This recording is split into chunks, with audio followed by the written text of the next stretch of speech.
ممتاز مفتی کی کتاب لبیک کے ساتھ ایک مرتبہ پھر آپ کی خدمت میں حاضر رخسانہ بشیر۔ کل کی جو ایپیسوڈ ہم نے آپ کے ساتھ شیئر کی تھی اس میں یہ ہے کہ جدہ سے مکہ معظمہ جا رہے ہیں قدرت اللہ شہاب، ان کی وائف ڈاکٹر عفت اور ممتاز مفتی، اور راستے میں بات ہوئی ہے کہ قدرت اللہ شہاب کہتے ہیں کہ بس 1 گھنٹے میں ہم مکہ معظمہ چلے جائیں گے، پہنچ جائیں گے۔ تو ممتاز مفتی کہتے ہیں کہ مجھے تو مکہ معظمہ میں کوئی انٹرسٹ نہیں ہے، مجھے تو مدینہ منورہ اچھا لگتا ہے۔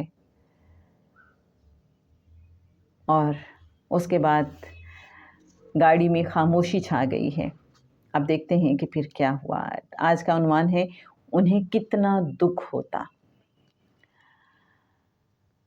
ممتاز مفتی کہتے ہیں کہ میں نے قدرت کی طرف دیکھا، ان کا چہرہ ریزہ ریزہ ہو رہا تھا، جیسے چوٹ لگنے سے شیشہ چور چور ہو جاتا ہے۔ دفتن مجھے یاد آیا، یہ تو وہی چہرہ ہے، وہی چہرہ۔ حیرت سے میں بیٹھا کا بیٹھا رہ گیا۔ پاکستان سے روانگی سے 7-8 دن پہلے میں اسکوٹر پر اسلام آباد سے پنڈی آ رہا تھا۔ راستے میں ایک دوست مل گئے، میں رک گیا، سڑک سے ہٹ کر ہم دونوں باتیں کرنے لگے۔ قریب ہی ایک سفید ریش بزرگ نماز پڑھنے میں مصروف تھے۔ سنا ہے تم بیت اللہ جا رہے ہو؟ میرے دوست نے پوچھا۔ یار، میں نے حسب عادت بے سوچے سمجھے جواب دیا، مجھے اللہ سے کیا لینا دینا ہے، البتہ جی چاہتا ہے کہ مدینہ منورہ حاضری دوں، حضور اعلیٰ صلی اللہ علیہ وآلہ وسلم کو سلام کروں۔ سفید ریش بزرگ نے سلام پھیر کر دیکھا، ان کا چہرہ ریزہ ریزہ ہو رہا تھا، جیسے چوٹ لگنے سے شیشہ چور چور ہو جاتا ہے۔ دفتن میں نے محسوس کیا جیسے وہ چہرہ بہت مانوس ہو، جیسے میں نے اسے بارہا دیکھا ہو، لیکن کہاں، کب، یہ مجھے یاد نہیں آ رہا تھا۔ آپ برا نہ مانے تو ایک بات کہوں؟ بزرگ بولے۔ جی فرمائیے۔ آپ کو رسول اللہ صلی اللہ علیہ وآلہ وسلم سے اتنا لگاؤ ہے، لیکن اللہ تعالیٰ کے متعلق جو کلمات آپ نے کہے ہیں، اگر حضور صلی اللہ علیہ وآلہ وسلم سن لیتے تو انہیں کتنا دکھ ہوتا۔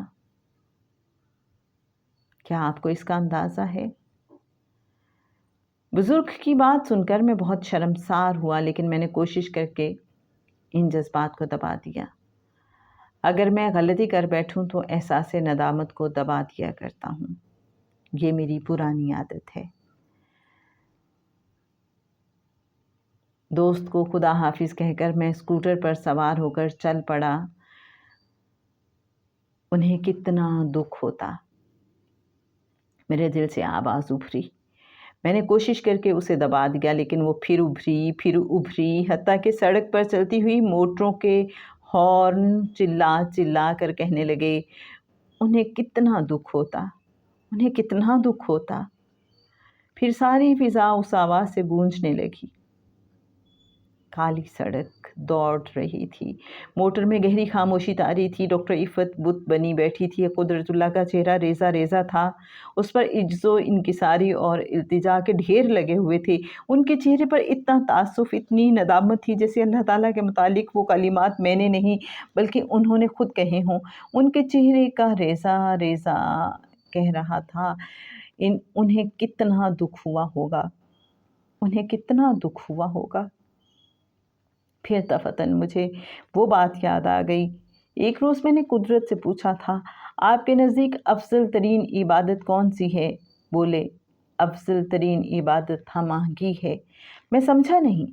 جسے آپ آئیڈینٹیفیکیشن کہتے ہیں، باری تعالیٰ کی کسی صفت کو اپنے اوپر طاری کر لینا۔ میں نے جواب دیا، باری تعالیٰ کو میں نہیں سمجھ سکتا۔ جو 5 حواسوں میں مقید ہو، وہ ایک غیر مرئی عظیم اور لامحدود طاقت کو کیسے سمجھ سکتا ہے؟ پھر ہم آہنگ ہونے کا سوال ہی پیدا نہیں ہو سکتا۔ حضور اعلیٰ جو ہیں صلی اللہ علیہ وآلہ وسلم، ان کے ساتھ تو آئیڈینٹیفیکیشن ہو سکتی ہے نا؟ قدرت نے جواب دیا، ہاں وہ ہم میں سے ہیں، عظیم ہونے کے باوجود ہم میں سے ہیں، میں نے جواب دیا۔ ان سے آئیڈینٹیفیکیشن افضل ترین عبادت ہے، قدرت نے کہا۔ ان کی زندگی کے واقعات پر غور کرو، ان کی مشکلات کو جانچو، ان کے دکھوں کو محسوس کرو۔ میں نے پھر سے قدرت کے ریزہ ریزہ چہرے کی طرف دیکھا۔ انہیں اتنا دکھ ہو رہا ہے۔ کیا قدرت افضل ترین عبادت میں مصروف ہیں؟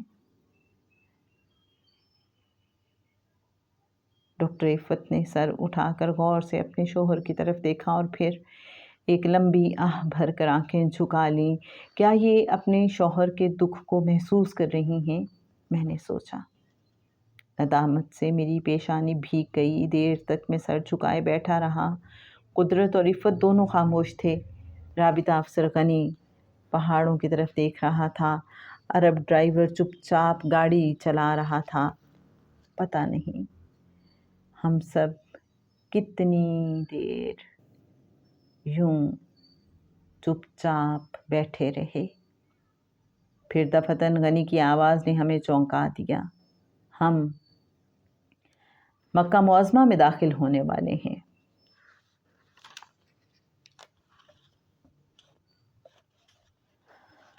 تو میرے محترم سامعین، کل کا ٹاپک ہوگا مکہ معظمہ۔ آج کی ایپیسوڈ میں تو ایک عجیب ہی کیفیت ہے۔ آپ کو کیسا محسوس ہو رہا ہے ضرور بتائیے گا۔ رخسانہ بشیر کو اجازت دیجیے۔ اللہ حافظ۔